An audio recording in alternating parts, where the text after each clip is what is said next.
All right, thank you very much. Hello, everybody. It's your good friend Pozzible here, and I'm back in action with another look at another anime review, another anime show that I just got done watching. It's one of those shows that once you get started with it, you really can't stop watching it, and I'm going to butcher the name, and it's called Btooom.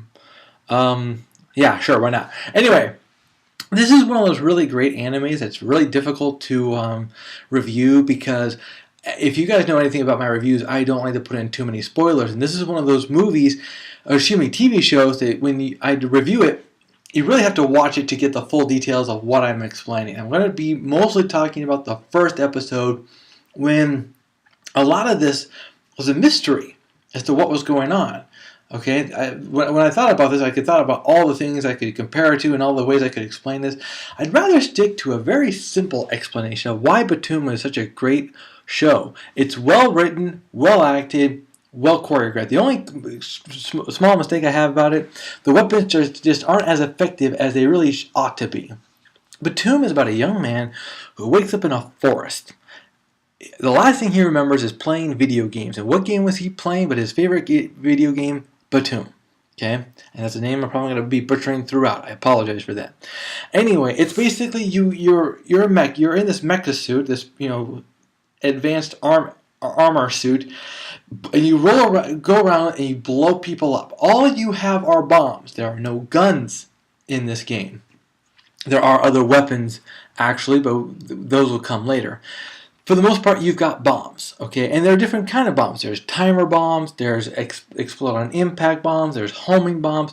If there's anything I love about this is the creativity of what it was like to put him in the actual game. Or is he in the actual game? That's a question that gets brought up too. Anyway, he has to survive, and the only way to survive is to play. And also collect these chips. And the chips, let me tell you something, there's only one way to get these chips. But you don't just get the chips, you learn to use the chips as well. And it's his experience meeting people, learning what's happening to him, remembering what's happening to him, and why he lost his memory. Trust me, he's the only one who lost his memory, and that was a very interesting episode as well. Like with all animes, it's not so much an experience, but also a discovery, and learning how the rules work, what's going on, why it's happening to him. That's all part of the show. That's all part of the discovery. That's why I'm not going to bring it up here. Btooom is definitely one of the better animes I've seen in a long time. It's also a game anime, which makes it a lot of fun to watch. That said, this is definitely also an adult anime. Within each episode, the concept of rape is brought up very often. So it's definitely not for kids. And despite the fact that it's not gory or graphic at all in terms of body parts flying around or anything like that, it's just more of a, it's got that sexual air that we've come to know from animes in Japan and stuff like that. Great show. I give it a see it. If you're a big fan of anime and you have not seen Btooom yet, this is a show you definitely have to watch.